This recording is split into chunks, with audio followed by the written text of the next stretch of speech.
Hello and welcome to Catamount Community Connection, our weekly Sunday public affairs show. I'm Brian Collamore hosting the show, and we call it Catamount Community Connection because we try to connect with the community, business, professional, nonprofit, and yes, political arenas. Our program, by the way, brought to you by the Rutland County Agricultural Society, which has brought you the Vermont State Fair at Rutland since 1846. The 178th Fair is just around the corner. I will mention this. Tyler Hubbard is the featured act the last day of the fair this year. That would be Saturday. And I would urge you not to wait to buy tickets. You can go on right now, as a matter of fact, ParamountVT.org and order tickets for the Tyler Hubbard concert, because I'm pretty sure that'll be sold out. If you wait too much longer, you'll be out of luck. We are happy to welcome in, and we try to do this on a monthly basis, the mayor of the city of Rutland, Mike Doenges, and it's good of you to come in, and we could talk about a lot of different things. I sort of have a calendar. I want to mention you and I were at the Rutland City Police Department awards ceremony a while back, and I thought you did a great job. You had some opening remarks, and then led them in their pledge for the repledge. Their oath, yeah. It was great. And, you know, what's interesting about those award ceremonies is there's a lot of officers that don't make it because they're on duty. But everybody was recognized. Everybody that was recognized had done a phenomenal job. And our officers are always working their hardest. So it was great to be able to do that and lead all these officers in the pledge of, like, basically them saying this is how we will conduct ourselves for the betterment of our community. And it's a great thing to do. Yeah. No, I always back the blue whenever I can. I know there's an event tonight, this show that you and I are recording right now. We're just ahead of the 4th of July, so we're July 3rd. But this show will air on the 7th of July. And there's another event which will honor Officer Jessica Ebbinghausen, a candlelight ceremony this afternoon at 5 o'clock at the Rutland Police Station. So I would urge people to attend if they so choose and recognize her. And we miss her for sure. Yeah, absolutely. And, you know, it's hard to think that it's been a year already. There's been so much, the court cases going on right now.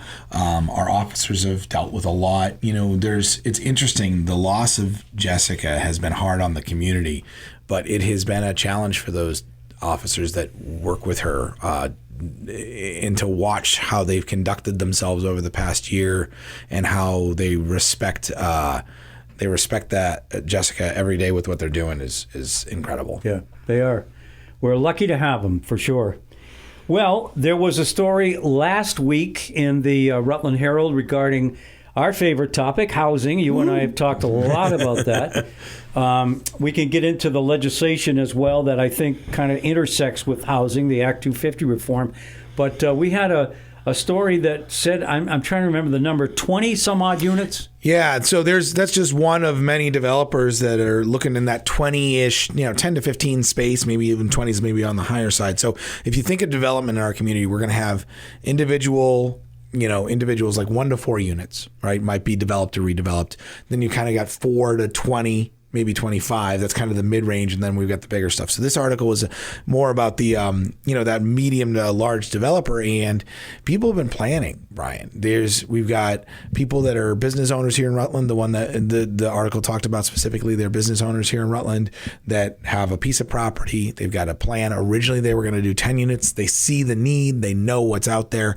Vermont Housing Finance Agency did and I may have mentioned this before, they did a housing study for Rutland County.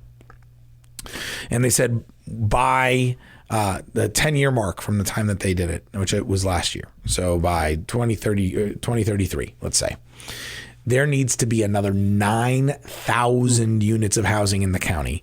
And of those 9,000 units, they expect that 2,400 of them would be in Rutland City. And I set a 5-year goal of 1,000 units. So to achieve either of those goals in any time frame, we're going to have to look at things like 20 units here, 30 units there to be built, while we still are working on things like taking these large single-family homes, turning them into multifamilies, or bringing multifamily units back online. It's a spectrum of what needs to get done across the board. But to look at this investment and to watch this these developers say, look, we're going to take what was a 10-unit plan, make it a 20-unit plan because we know the demand is there, and build something that will benefit the city as a whole is perfect. It's exactly what we're looking for. And we're talking about both apartment buildings. Yes. I mean, when we say units, at least in my view, Yes. it means both single family, I own my house kind of thing, or I rent from a particular landlord. But, it's maybe a 2 or 3 room apartment. Right. And both of those count, right? Both of those count. So that's what they mean when they say units. And everything from, we still need 4-bedroom houses and 3-bedroom houses to, there's a lot of people, my generation and younger, that may have only had 1 kid or maybe didn't have any kids. So they just need a 2-bedroom apartment, right? And for them, that's a great opportunity. The other piece, and what's really interesting that you and I have talked about this offline before, is there's this entire movement, and it's called seniors with means or retirees with means, depends on who you talk to. And it's people that own a 4-bedroom house, that the kids are grown up and gone. Maybe they have their own homes. And they don't want to have to mow the lawn every weekend and plow the driveway in the winter. They don't want to have to do the maintenance.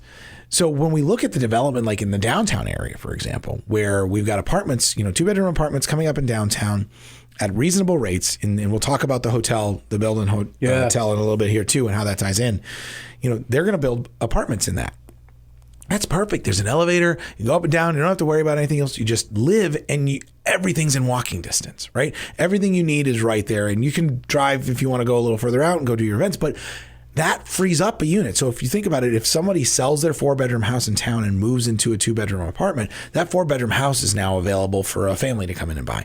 It's this nice shift. And before we were kind of calling it a log jam, right? The log jam of housing. We couldn't move. There wasn't enough real estate to move. And we're still seeing that, but what we're seeing is the clarity, the fog is lifting as to how we're going to get this movement going. So yeah, I don't know whether it makes any sense to call it. I call it a kind of a housing rippling effect. There you go. Somebody moves and what they were in becomes available for a whole lot of other people. And yeah, I think that's going to be an amazing thing. I understand also, and you and I know we're at the kickoff, and then we had the governor come down. Yeah. It's now, I guess, 2 weeks ago for legislative breakfast, and then took the governor up to the Belden presentation of what they want to do.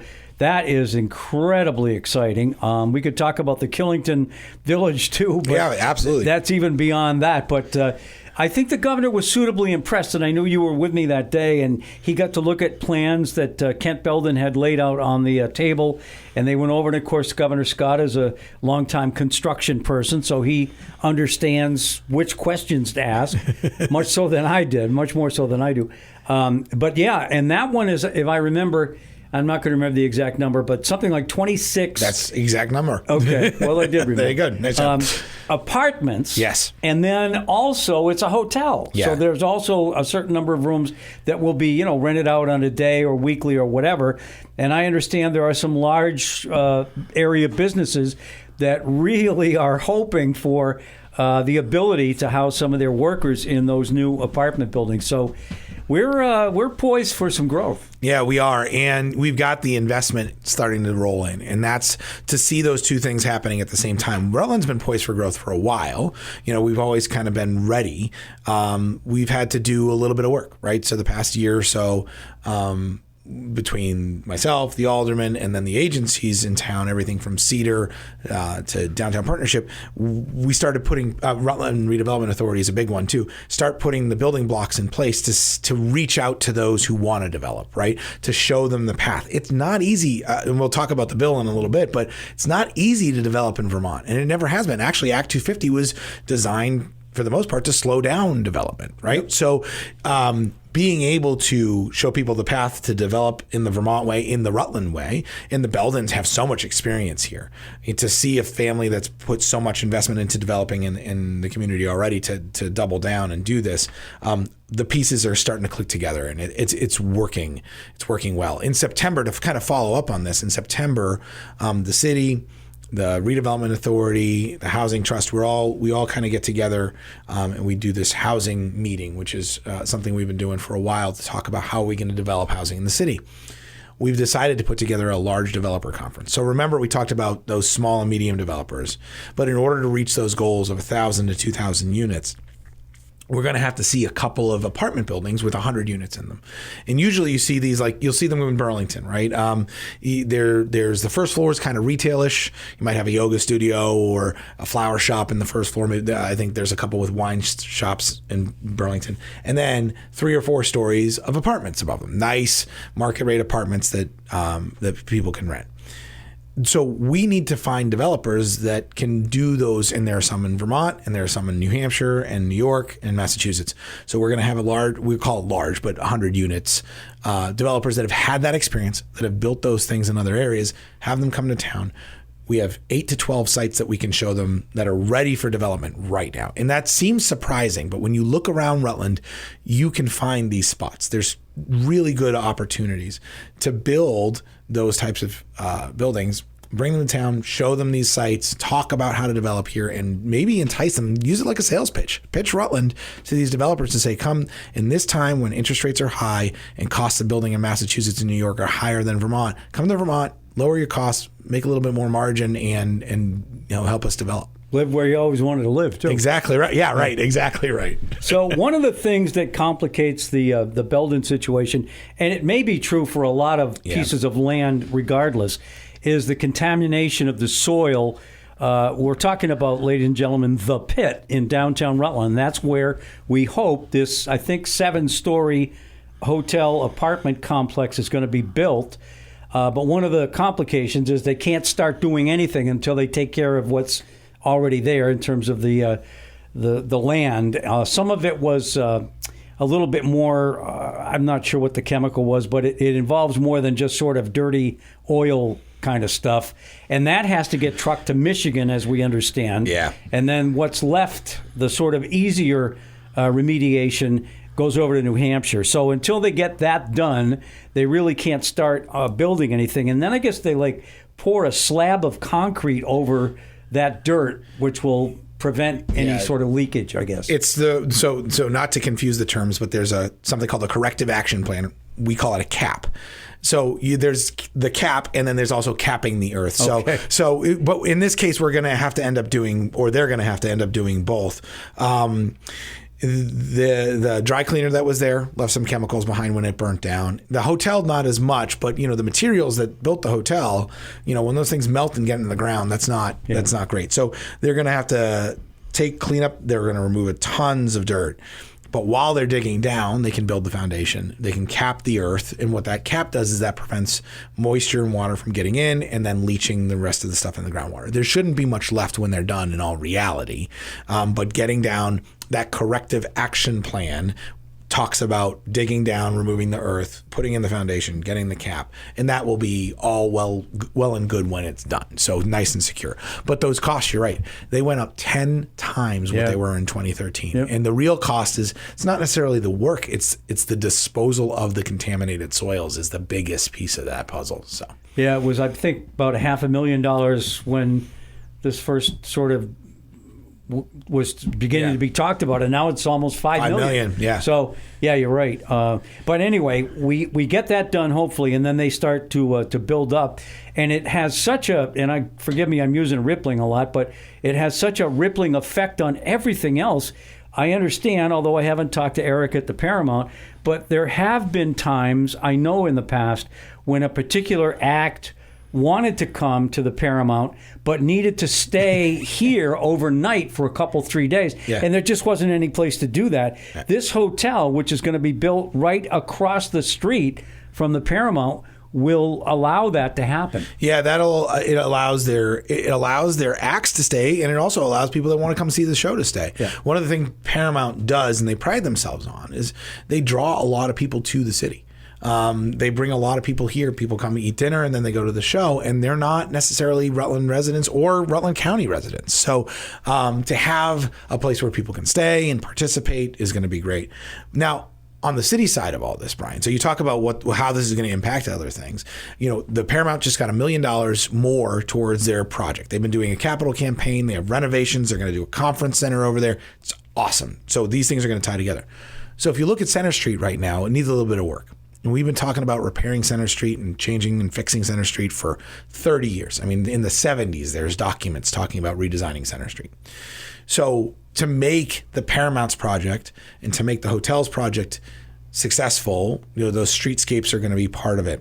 We've got water, we have wastewater to do, we have utilities on power. Yeah, that need to be buried. So that's where we're starting to take action. So I was meeting even today with my city engineer, regarding how to build out the needs list, right, for the utilities, and what do we need to do for the streetscapes, and then where are we going to find the funding for that, right? And that opens a bigger conversation, the funding piece. So looking at grant money, this is why we've been working on the tax increment finance district, right, the TIF district that we want to do. All of these different things are going to play in because Rutland's a pretty heavily taxed city as it is, so we want to make sure that what we do isn't going to negatively impact the property taxpayer. So we need to have a plan together. Even if that hotel is not going to be done till summer of 26, even if Paramount's got a couple more years on it, if we're going to finish in line and it's going to be one big thing, we have got to get the ball rolling. Now we luckily got the ball rolling about 6 months ago, but we're moving at the right pace to make sure the city's pieces align.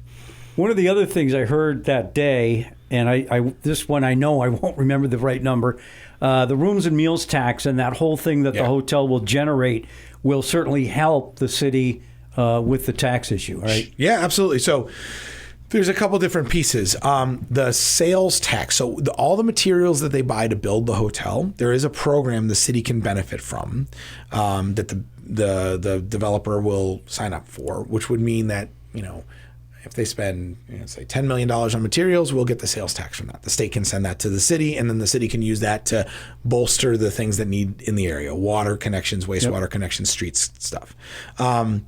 There's a tax benefit from the rooms and meals tax. They're expecting a certain number. Let's just say it's $500,000 a year. That's what I thought, but I didn't want to say it. Yeah, I think that's what they were saying, somewhere in there. And that's, from renting the hotel room, the restaurant sales. Most of that goes to the state, but we get 1% of that back, right? So we'll see a percentage of that tax come back to the city, which is good. And, $50,000 in the big scheme of things may not sound like a lot, but that's just another $50,000 that goes into the account that helps taxpayer relief. The property value of the hotel itself is a piece of that, and then the other secondary effects that it generates from people coming and staying here. All those restaurants that are going to sell food, and all of the shops that are going to sell wares. It all bodes well for the property taxpayer in Rutland in the end.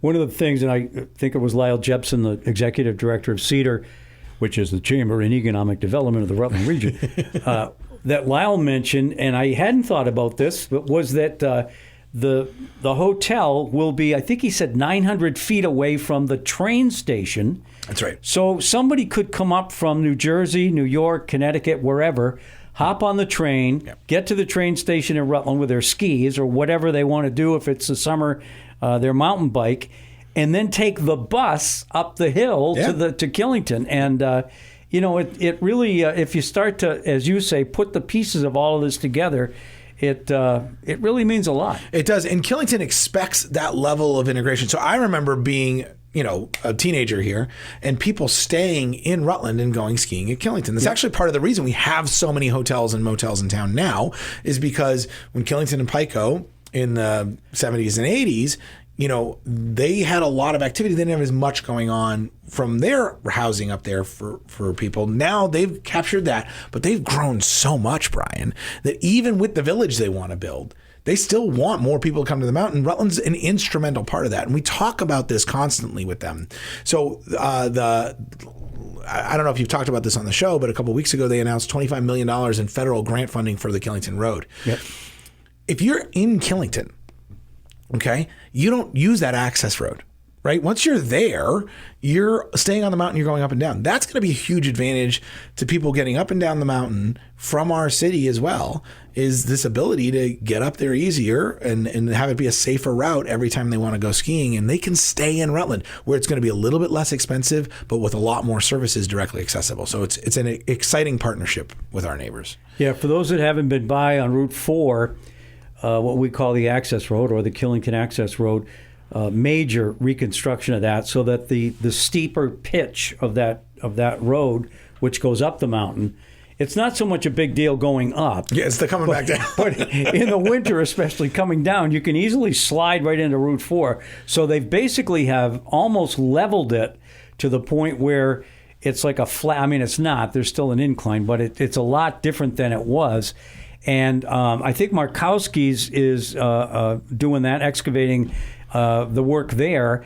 And if I'm remembering the date right, July 19th, I think, is the date that they're hoping to open up that road for the first time from Route 4, the intersection there, all the way up to the top. It won't be paved yet. It'll still be a dirt road. But I think it's an hour or a month after that, I think, where they're paving it, and it'll be amazing. They are moving fast because, I mean, construction projects take years sometimes. So for these guys to crush it out that quick is amazing.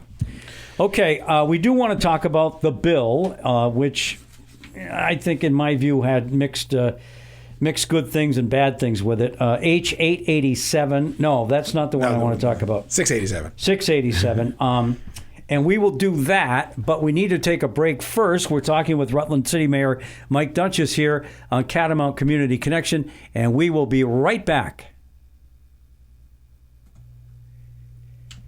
We are back on Catamount Community Connection. I'm Brian Collamore, and the guest this week is Rutland City Mayor Mike Doenges. So we've talked a lot about the housing piece and how it does intersect with some of the legislation that was just passed this year. One of the bills, H687, addresses both the housing crisis and Act 250 reform. Again, we had this as one of the vetoed bills when it's almost going to be a month ago now, returned to Montpelier for a vote on 7 vetoes. And the vote in the Senate was 21-8 to override the veto. And so all the one side of it needed was 20 votes, and that was enough. So it did get overridden, and it will become law. All the Republicans there voted to support the governor, and 1 Democrat. I did vote to sustain. And the reason is, this is, I think it was a 180-page bill, something like that had many good provisions. I want to make that clear. And one of them was that it treated the designated downtown areas with a much lighter touch in terms of Act 250, and that means Rutland City. But my view as the senator for the whole county was that I had to look at the more rural parts of the county and some of the other towns, and I didn't feel that it helped those folks out at all. In fact, in my view, it makes it even more difficult to develop in those areas. So I had hoped at the last minute that some of the suggestions, which in my view would have improved the bill, would have happened, but they didn't. Several of them kind of a weedy situation, but if people want to speak to me more off the air about the reason, I certainly would like to do that. Again, I want to emphasize the bill as a whole was a great bill, and the city reps all voted for it, all 4 of them, and I understand that. But again, I had to take maybe a 40,000-foot view of it, and so I didn't. But in essence, it makes it a lot easier for Rutland City and I guess Rutland Town to go ahead and develop, right? Yeah, absolutely. So the quick breakdown, and this isn't the detailed side, this is the very high level side. Quick breakdown of the way that this bill works is it categorizes different land. So in Rutland, we're going to actually go, for the most part, we got to bring it to the board, but for the most part, we're going to say Rutland, the whole city, we want to be able to develop. So we're going to go to our regional planning commission and say we want to be category 1A, which says the city is now in charge of all the permitting process, all of the approval of what size buildings, what type of buildings. We already have pieces in place to do this. Act 250 was very redundant for Rutland for many years and has been. So this allows us to put in the work and then not have to have a developer go through a state process. Now, that doesn't mean the state's eliminated. So the Department of Environmental Conservation is still involved when it comes to like waterways and floodplain. So there are certain things that the state will still be involved in that will be part of our process as a city.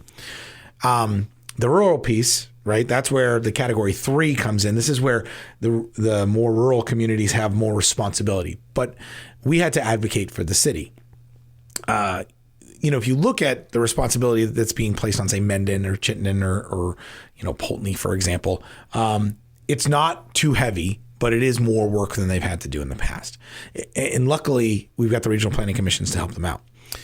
But for the city of Rutland, this lessens the load on the state, it lessens the load on the developers, and it actually makes the permitting process easier for our building and zoning teams. So with that, we lobbied to get this bill passed. The other cool pieces of this bill for Rutland City, Brian, is there's some opportunities for tax stabilization for housing. So when we talk tax stabilization, a big business can come in and say, hey, we're going to build a factory and we'd like you to keep our taxes the same today as they will be for the next 5 years, and don't increase our taxes even though we're going to increase the value of this property. Just give us a break, essentially tax break for development. That doesn't exist on the housing side. So the state established, and this is part of another bill that got merged in, it was a Senate bill actually, that got merged in to establish some tax stabilization for housing developers for 3 years. Basically saying for 3 years, if the house is valued at $100,000 today, we're going to leave it at that valuation. And 3 years from now, it'll jump to $400,000, which is because of your improvements. That's big. That's going to incentivize developers to come in and invest. And so what the city's going to do, not to go too far off base here, but what the city's going to do is we're going to do some incentivization programs as well. I want to come back to that because I do want to focus on just opening up the development as a whole. And what 687 does is really allows that process to be faster and allows those developers to see a line to profit, right? And that's important to think about. In public sector, we don't care about profit as much. We want to save money for our taxpayers. But businesses don't want to come in and develop if they don't have a line to profit, if they can't see themselves making money. So this is one of those things that will help them get there. One of the provisions, and we will go back, and I think this was true. Originally, I think it was 5 years, or it was a longer runway. Yeah. And then it was dialed back to 3. And that was one of the things that I wanted to change in the bill, because you know how government works. It's never 3 years. It sounds like a long time, but it really isn't. And I wanted a longer amount of time for development to be able to take place. But in the end, it wasn't. It was dialed back to the 3. So there we are. Yeah. So, and to talk about that 3, so the city's going to take the lead on that 3 and say, we have a permit. It's called the water wastewater allocation permit, and it's quite cost prohibitive. It's an expensive permit, and we do a calculation based on how many gallons of water you might use in a month. And then we say, okay, based on that, we need to size our water system and our wastewater system to be able to handle that. So that's what that purpose of the permit is. Well, when you're building a house with 4 bedrooms and you're going to have 6 people living in the house, that can get really expensive. So take that and extrapolate to 20 units or 40 or 100 units. The permit processing time is very low, and our system has more than enough capacity. Our system is built for 30,000 people, and we're only running 15,000 people. So to sit there and do that calculation takes 5 minutes for our team. So it would be very smart of us to use that as an incentive along with these other things to say, if you're going to develop that water wastewater allocation, which is only for new builds or change in build, we're gonna make that something easier for those people to do. So we've got that in committee right now. Our engineers are putting together a proposal for our committee, and we're going to bring it to committee in probably next week, actually, the week after the show airs, have that discussion publicly, which is about what we should do and how we can align to incentivize that development in the city. We're about halfway through this week's show, and we've talked mostly about the housing and a little bit about the Act 250 reform. I want to mention a couple of the other events that are coming up, and if the mayor has any other topics he wants to bring up. So we mentioned this evening at 5, there's a special candlelight ceremony honoring Officer Jessica Ebbinghausen at the Rutland City Police Station. Thursday, is it Thursday? No, it must be Tuesday. There's a cedar mixer at Sotheby's on West Street. The Chamber and Economic Development of the Rutland region does that on a monthly basis. The Rave Car Show is coming up at the fairgrounds on this coming weekend, the 13th and 14th, and I know that brings a lot of out-of-staters and, in fact, out-of-country people, because Canada is involved in that. I see a lot of Quebec and Ontario plates coming in, and hopefully they'll all take advantage of our hotels and our restaurants and gift shops and whatever else. And then if we look a little bit further ahead, in August, we have Rutland National Night Out on the 6th, and then Art in the Parks coming up on the 10th of August. And so those are just some of the events that benefit the city and the county as we continue to look forward. I didn't know if there was anything else you wanted to talk about today on the show. Yeah, I mean, let's just talk about the calendar for a second. Sure. Rutland in the summer is a highly active place. I mean, there's a lot going on here. It's funny because I grew up hearing there's never anything happening, right? And when I look around, I'm like, I am never not busy. Every weekend there's something going on. And we have Friday Night Live coming up too. I don't think that made your calendar. I'll look up the date at the next break and make sure we announce it. But we have Friday Night Live coming up. There are 3 Fridays. There's 3. I think. Yeah. There's one in July, one in August, and one September. And yes, the downtown partnership is well aware that people want more. So they're looking at, in the future, are they going to be able to do more? And then we're talking to other organizations about what else we can do. When we closed down Center Street and Merchants Row, there's been 3 or 4 reasons we've done it just since the spring, right? We've had the Wonder Feet event where their grand opening at the new location. The Pride Festival was down there. I think there's been a couple other events. And then at the same time, if we do it on a Saturday with the farmers market, it's just this active space. And we see thousands of people come downtown to use those spaces. And there's other areas of the city too that we see stuff, right? So at the fairgrounds, Rave Car Show is great, attractant. Barbecue and Brew Fest was a couple weekends ago. So always trying to stay active in the city is a big deal. Some of the things I want to talk about, public engagement would be a big piece. We had a committee meeting the other night on how do we communicate to the public what is going on in our city outside of these events, right? So this is why I thought of it. We have alderman meetings every other Monday. So it's the first and third Monday of the month. We have police commissions on the second Monday of the month. We have Rutstat, which is our police kind of update about where the hot spots are in the city. We do that every other Tuesday. We have meetings with the Rutland Redevelopment Authority every other Tuesday as well. And all of these things are on our city calendar. And one of the things that we hear from the larger community is we didn't know this was happening. We didn't hear this was going on. No one told us. And you know what? I think it's fair to say it's hard to get information in a small community out, right? Especially now. The economics of a newspaper, like the Herald, or the economics of a radio station are different in 2023 or 2024 than they were prior to Facebook, prior to Instagram. Yep. So many people moved to social media, but there's only so many people on social media. So how do you communicate what's going on in a community when everybody gets their news and information in completely different ways?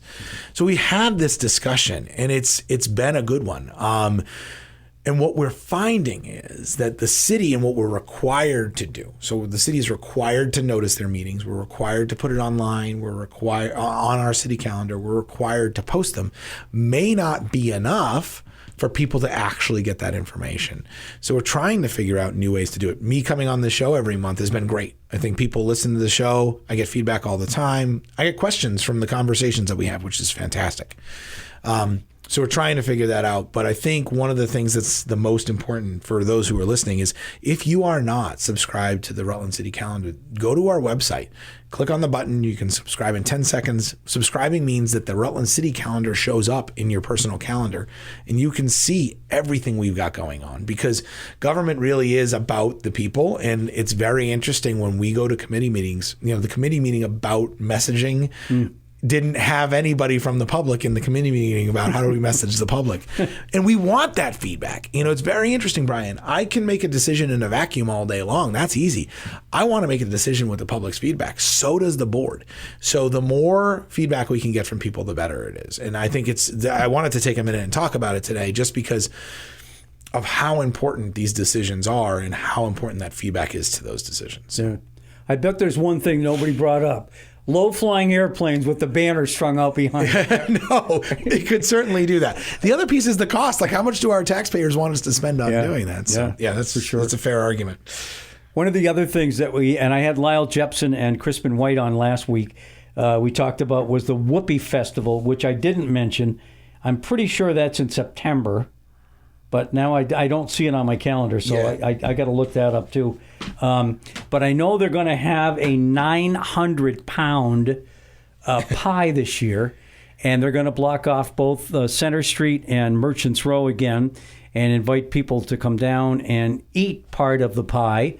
and they already have lots of provisions because there'll be a lot left over. I mean, even if everybody in Rutland showed up and ate like 9 pounds of it, there'd still be stuff left over. Much left over. But they have plans as to how to distribute that. But that's another good example of a whole bunch of different people, if you will, different agencies, different nonprofits working together to bring a whole bunch of people downtown. And it just is a festive atmosphere. And the only thing they can't control is the weather. So we're hoping that we have a really nice day that day, and that we're going to try to break, not this year. Maine holds the all-time record for the biggest whoopie pie, I guess, in the country.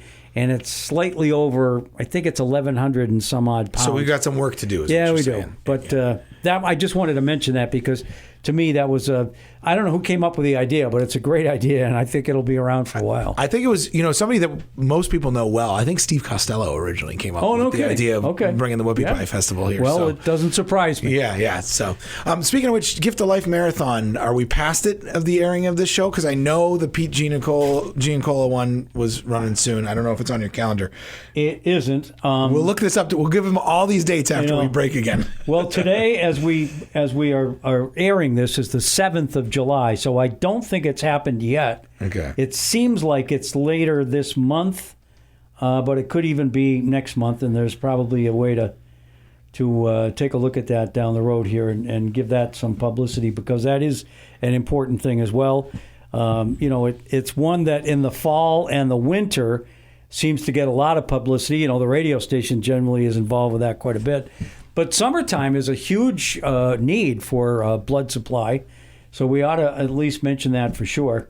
I will mention, while we're doing things coming up, the 178th Vermont State Fair is coming up, and our show is brought to you by the Rutland County Agricultural Society. And don't forget, Tyler Hubbard will be the featured artist on the Saturday of the fair, which would be the 17th of August, the last day of the fair, and he will close the show. And it's probably going to be sold out. So if you have not received your tickets yet, you get ParamountVT.org. And right on that, there's a whole page devoted just to the Vermont State Fair.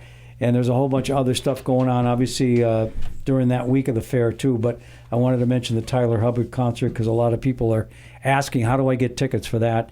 And it will be, I'm sure, a sold-out event. Hey, that's not bad to have a sellout show in Rutland at the fair. Absolutely that's awesome. Not. So the Gift of Life Marathon, Brian, is on July 9th at the Franklin Conference Center. Okay. So you can find them on Facebook, Gift of Life Marathon. Just search for that. So that's coming up this Tuesday. Okay, good. We got that one covered. Anything else in terms of policy decisions or changes that you want folks to know about from your office? Yeah, so I mean, something we're working on, and it does kind of align with some of the stuff that came out of Montpelier this year. So 883 was a larger bill, but it included some homeless sheltering options. And the state has put an ask out. There's a grant to actually do in a couple of days on the 10th. There's a grant that the state has asked different organizations to apply for. There's about $10 million available. And they're looking for emergency sheltering. And what's interesting about emergency sheltering, so just for those who don't know, emergency sheltering is somebody needs a place to sleep for the night. Rutland, that's not really in line with what we're seeing the need is, right? What we're seeing the need is more permanent. A permanent transitional is what we're looking. So actually transitional to permanent affordable is that space. And we've talked about, you and I have been in multiple conversations about this. Being able to take people that are currently maybe living in the hotels or not in a situation where they've got housing and say to the most vulnerable population. So this is 65 plus disabilities and families, right? The most vulnerable population, and say, look, we know you're in a tough situation. We have this housing opportunity for you. We're going to give you the skills to maybe apply for a part-time job. We're going to show you how to take care of kitchen and bathrooms and clean your house and build all these wraparound services, everything from mental health services to life skills services to job search skills. Build a program around that, and then have the housing right there for them as well, and make that kind of one cohesive thing. So with that state's ask, we've put together a team with the Rutland Housing Trust, the Community Care Network, homeless prevention, the housing authorities there, they may need to be involved too from a voucher standpoint. But there's a bunch of organizations, because the municipality really can't apply for this. We don't have it in our charter. We don't have it in our mandate to build homeless housing. But that is something that we've got a team working on. And then I do have a grant from the state from last year where we've developed a position to do the program management side, to build the program and then work with those organizations to run it. So when we look at that, we're actually coming to a point where within the next 6-8 weeks or so, we may have a next step vision for Rutland to take the hotel program that's been running for 4+ years now. Can you believe it? And actually transition people from our community into a better living situation. Tie that with the development we're seeing in housing, and we should actually start to see a nice shift.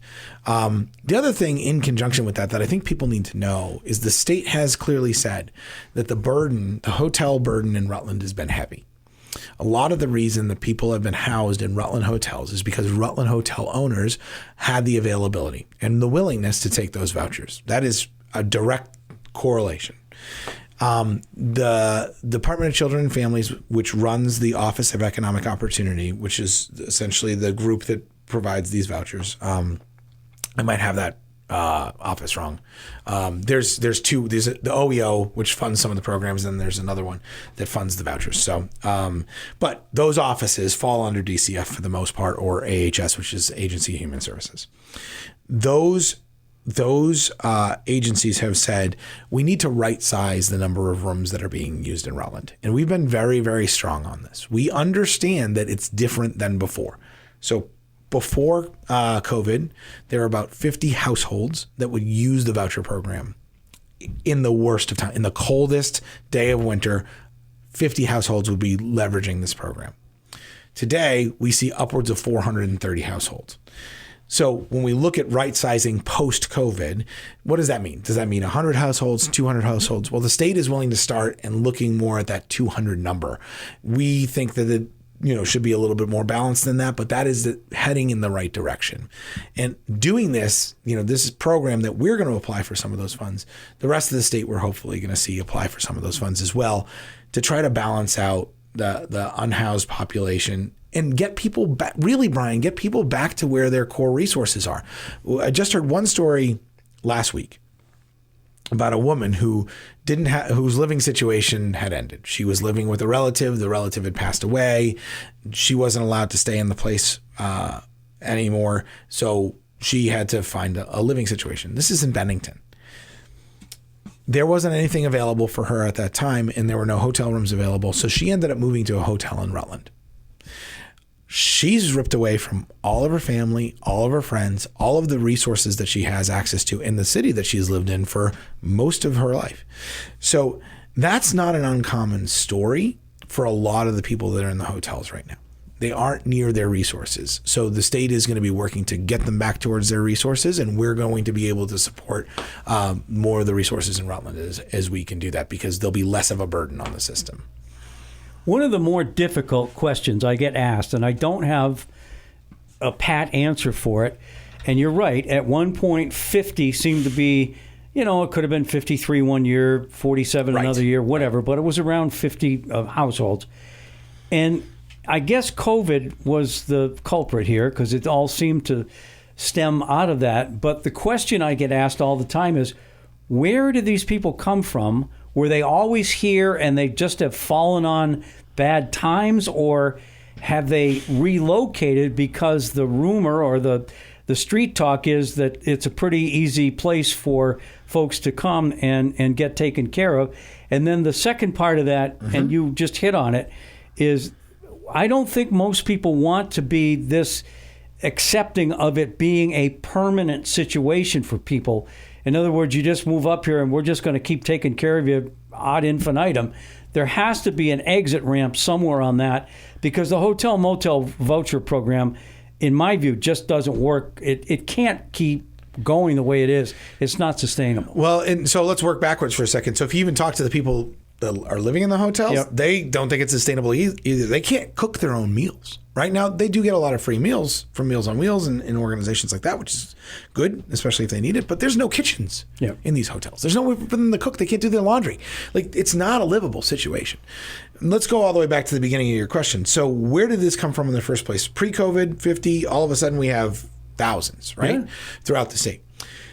Part of it was the separation of the whole reason that the program existed was to get people who were living in tight quarters. So let's say mom and dad had, adult kids with grandkids living in the home, right? And for the social distancing needs and for spreading the disease, federal government put funds towards these programs to say, hey, let's get you somewhere else so you're not all in tight quarters. That's where a lot of the first influx came in. Rutland saw, and this is anecdotal data, I can get you the actual data, but this is anecdotal data from the agencies in Rutland. Rutland saw about 1,200 households over the first 2 years, and of those 1,200 households, they placed a majority of them in permanent housing. Part of the reason we're seeing no vacancy is because a lot of people already went into the hotel program and found a voucher or found a place to live, and they're not there anymore. So what we're seeing left in the hotel program are either people that didn't do well in those situations, meaning they lived in a family environment for most of their lives and didn't know how to live in an apartment environment with neighbors, right? That's a real thing. That's something we actually see out there. So they may be back in the hotel program because they had to get evicted or it didn't work out. And then it's people who newly entered the program. So if we look at what those households, for those who don't know, a household can be a single, can be a couple, could be a family of four, right? But for those households that are in the program now, how many of them are Rutland residents, how many of them are Vermont residents, and how many of them are from elsewhere? We don't have exact numbers. No, we don't. And a lot of that has to do with the fact that there's been no requirement. Like you could walk up and get a voucher, right? So we're looking at, like I said, we have to right-size the program based on Rutland, and we only have so much capacity that we're going to be able to do in this. But the conversation is Vermont is one of the only states left doing this that has a program like this. It is not sustainable to do this in the hotels. And when I talk about sustainability, I'm not just talking about for the service agencies or the communities, but we don't get rooms and meals taxes. Like the city, the taxpayer is paying for this twice. Yeah. They pay for it in the payroll tax for the program, and they're paying for it in the fact that the property taxes are higher because there's not something to supplement that property tax. So there's that aspect of it too. And I think we have taken a pretty strong stance in Rutland with the state that we will sustain the appropriate population for Rutland as we move through these programs. The bill that was passed, 883, basically says the hotel program, if you don't have a place to shelter someone, you can use the hotels. It actually says shall use the hotel. So the agencies have that mandate, but we have to make sure that we only are taking on what we can afford to take on. And when I say afford, it's not just the dollar, what we can afford to take on from a service, a people standpoint, right? I don't have in the city the luxury of 60 people waiting to help 400 people. I've got, 20 people in one agency and 5 people in another.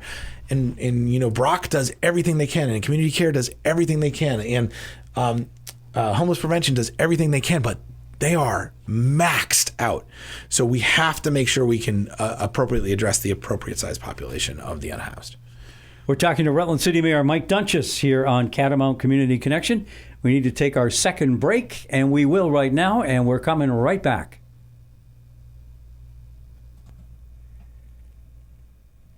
And we're back on Catamount Community Connection.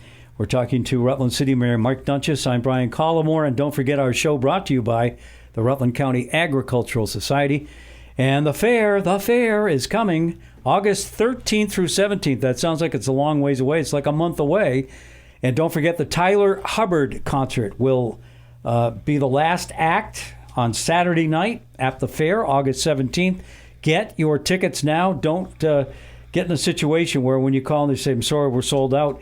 ParamountVT.org is the web address for you to use. You can do it right now as you listen to our show and get your tickets for Tyler Hubbard at this year's Vermont State Fair.